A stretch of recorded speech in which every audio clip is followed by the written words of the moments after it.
It's time for the Douglas Coleman Show.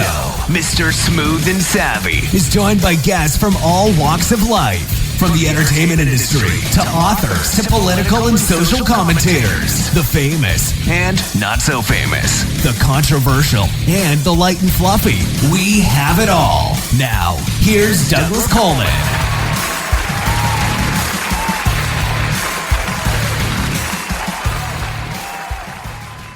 Okay, please welcome to the Douglas Coleman Show, Denny Meek. Hi, Denny. How are you? Good, thanks, Douglas. Thank you for coming on. As we were talking about just before we got on, you are in Australia, and it's very early in the morning there, so thank you for getting up to do the interview. Also, you're the first Denny I've met who's female. I know. You have male Denny's over there, don't you? Yeah. Is that a common female name for Australia? It's probably not common, but it would be mostly females over here by that name. That's interesting. It's not short for anything like Denise or no? It is actually. Oh, okay. Nobody knows me by that name. Everybody knows me as Denny. Okay. Well, it's a nice name. Thank you. We also have a restaurant called Denny's, which is... I know you do. Yeah, it's a terrible restaurant, though. I don't recommend eating there at all. It's awful food, but it's this huge franchise. Do they have those in Australia? No, we don't. Okay. We don't. I mean, I would pick McDonald's over Denny's. It's just...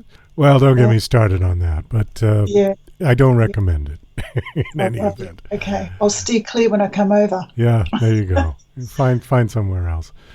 Yeah. So we're going to be talking about your book today. Your book is called Still Standing, A Mother's Raw Journey from the Shadows of Loss to the Dawn of Hope.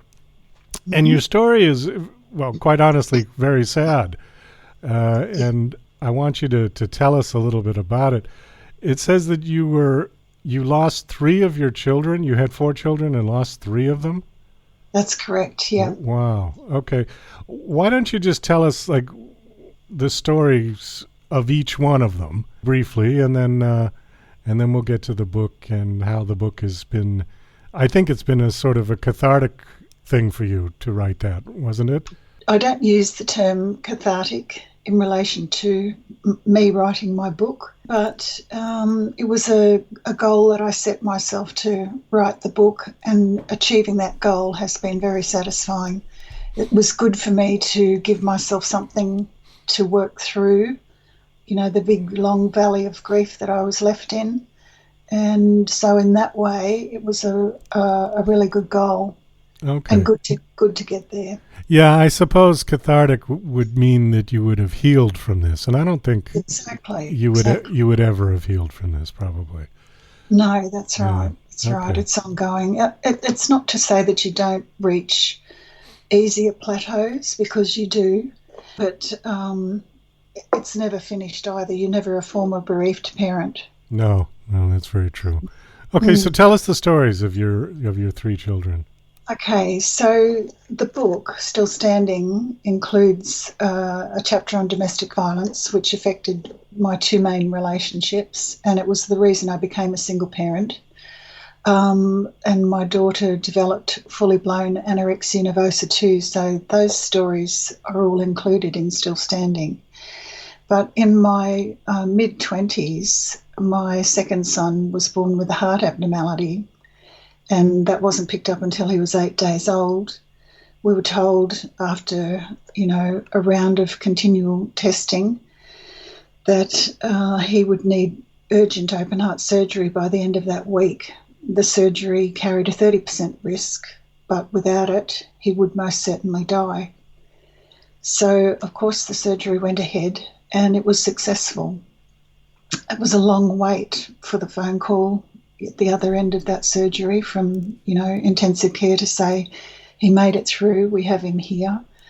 And we climbed a big mountain of medical milestones to his recovery. Eventually, he was a month old when we were able to take him home off all medication and all heart drugs. And we had a lovely time with him at home. Sometimes things don't go according to plan. And it was unforeseen that he started to get sick again. We were back in Brisbane where they had done the surgery, which is the capital city of Queensland, which was about 2 hours north from where we were. We were back up there. They were doing tests, and it was, again, very unexpected that in the middle of one night they called me to intensive care where they'd taken him, and in the middle of that night he died. So he was 2 months old. I was 25, and that was the first time I had come face to face with death. And I found myself in a place I'd never been before.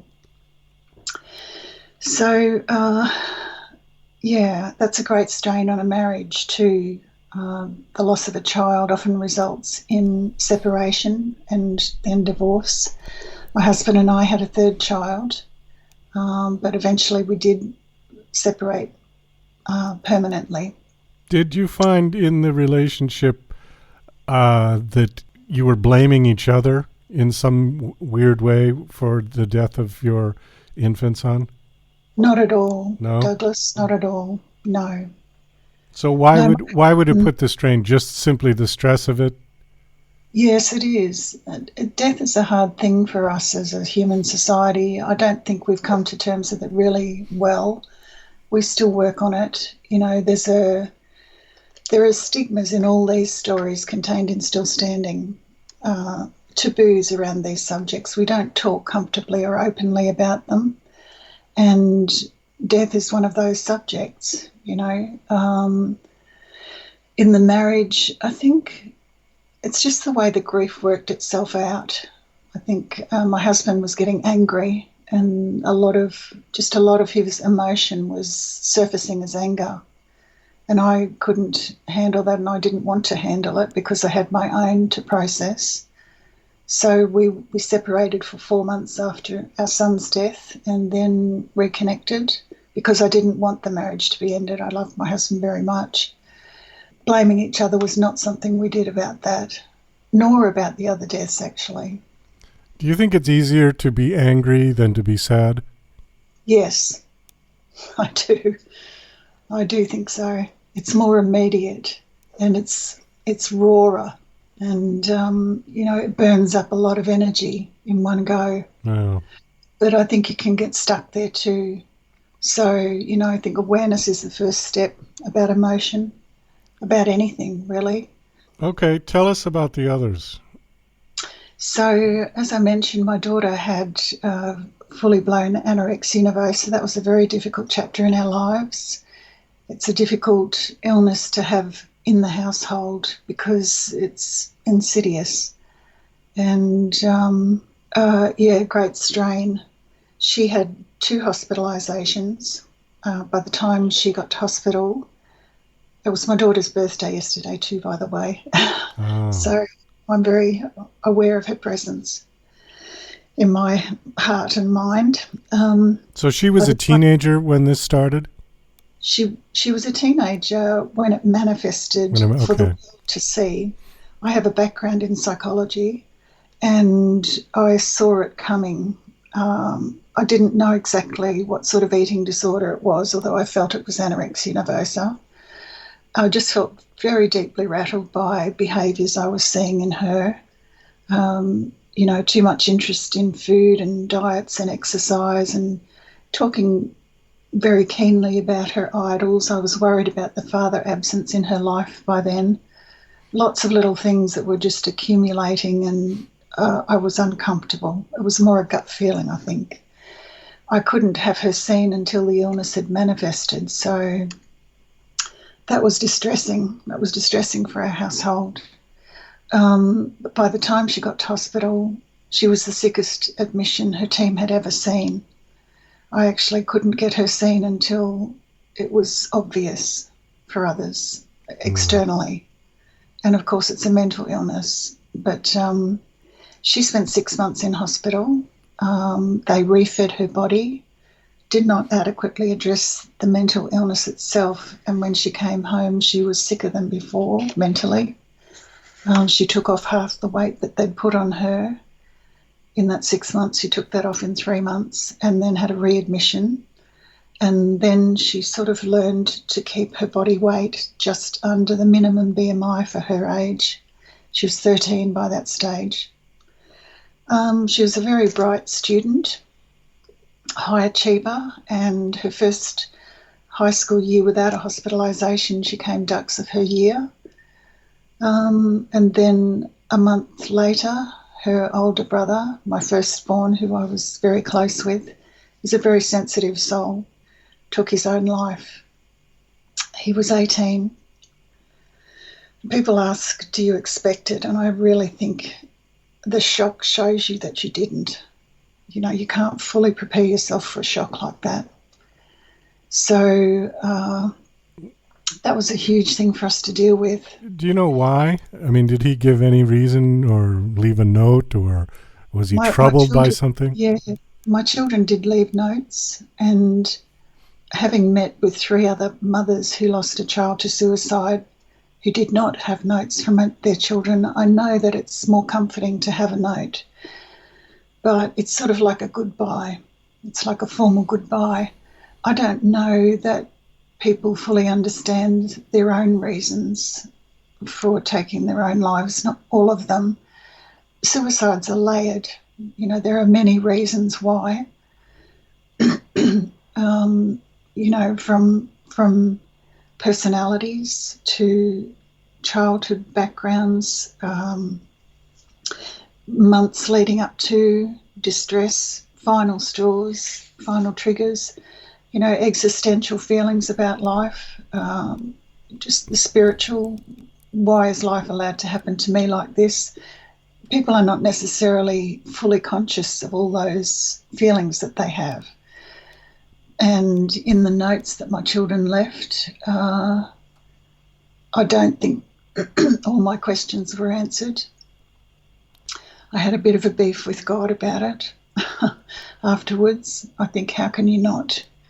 I left no stone unturned myself, and I find that in living with the suicides that it came and went, the questions about why did it really happen. I would settle on one reason, and that would suffice for a couple of months, and then another contributing factor would raise its head and ask, but what about this? And then I'd review that again. And it was just a continual cycle of sometimes I'd be satisfied as to why and sometimes I wouldn't. But with your son, you saw no warning signs? He wasn't depressed, or was he bullied at school or anything? He worked. He worked right up until the last day. He was working. So as for a severe depression, no. Yeah. Did he have an addiction problem? No. No? No, he didn't. I mean, he smoked cigarettes. Well. But no. Interesting. Okay. He was actually, I didn't find out until after he died that he was actually bullied on the last day. He had been being bullied by a young fellow in the neighbourhood who it turned out was known to the police. I didn't know about that until a few months after his death. You don't think that was the contributing factor to his suicide, though, do you? I think it was a final straw. Okay. I do think it was a contributing factor. I think it just made life feel hard, and he didn't know a way around it. And I think it contributed to his feelings that were already there about life.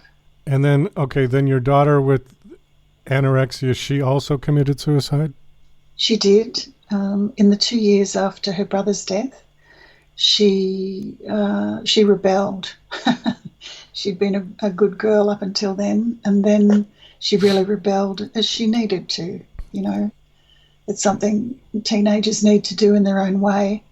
It was hard for me, but it also precipitated her recovery from anorexia because she was close to her brother, and compared with his death, nothing mattered as much anymore, including her anorexia.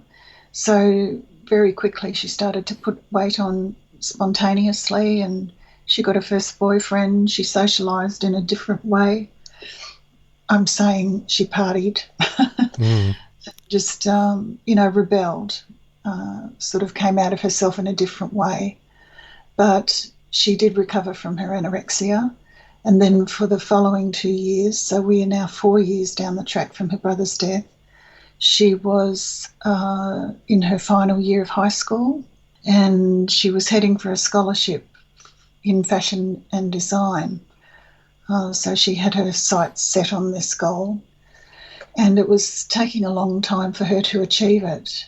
I think that she found she didn't have as ready access to her memory and everything that she was used to being in the academic system.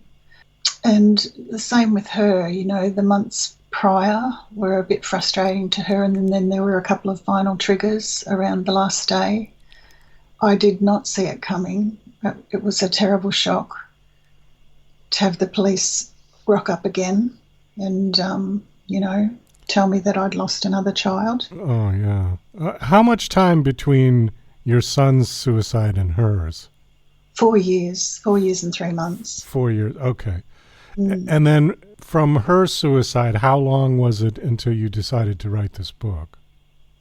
I decided to write the book 18 months after my eldest son died. And I asked an aunt who has published 5 books if she would help me.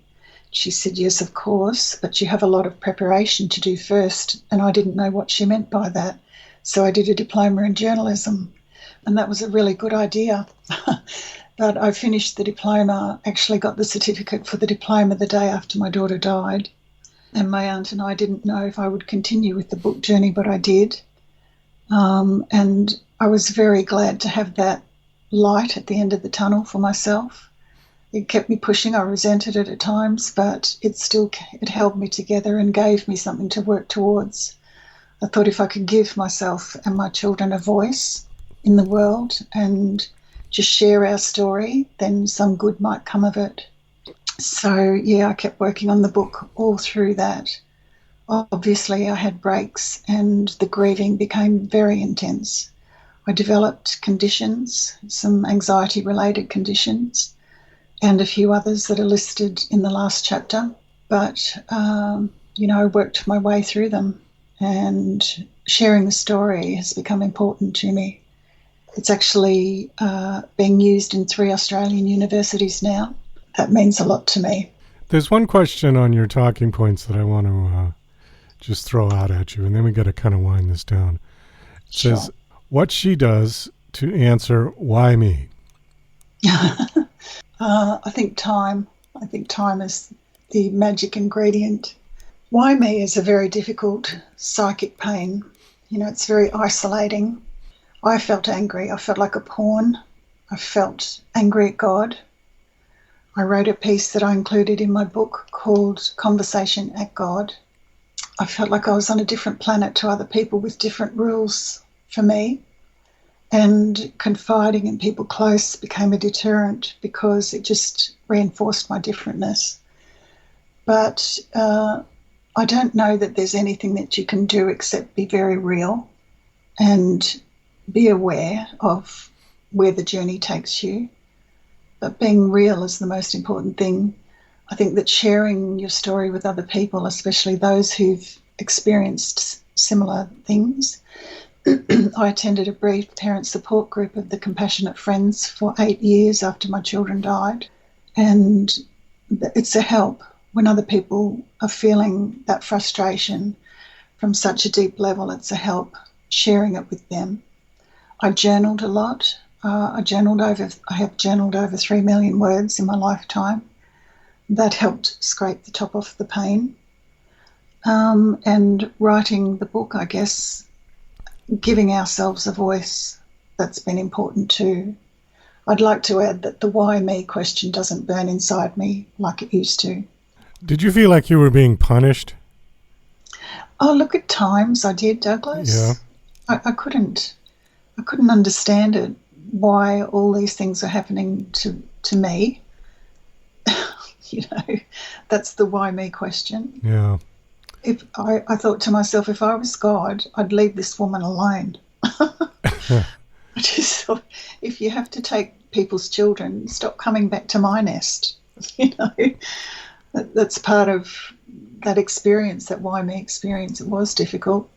Looking back, I do not believe I was being punished. I think I think that life is a much bigger picture than we're capable of seeing. And I look forward to answers when I die. Well, I think we'll all find the answer when we die, hopefully. Yes, hopefully. There's an awful lot of speculation about what happens while we're alive. I know. Yeah. It's interesting, isn't it? Well, Denny, we got to wind this down. Thank you so much for coming on. The book is called Still Standing, A Mother's Raw Journey from the Shadows of Loss to the Dawning of Hope. The book is out, I assume. Yes, it is, yes. It's available at all good bookstores, Amazon, Barnes & Noble, Booktopia, Dimmicks, etc., or on my website, dennymeek.com. Okay. I did want to ask you one thing on a lighter note. It's on your bio here. Something about an eastern brown snake. Oh, yes. Tell me the story. You filmed the snake and it went viral on YouTube? Well, I heard a rustle when I was gardening, and it's a familiar rustle. We live on 12 acres, and it's a sound that you get used to. You know it's a snake. So I looked up, and there were two heads. And at first I thought that I was looking at a two-headed snake. And I grabbed my camera. They came out of the long grass into our yard, and there were two, we call them king browns. So they are the second deadliest snake in the world. And it turned out that they were engaged in ritual combat, which is a process that they carry out at the beginning of spring. They fight for dominance, for territory and the right to mate the females. And yes, I edited a 3-minute clip together and it did go viral. How big are these snakes? Huge. Huge.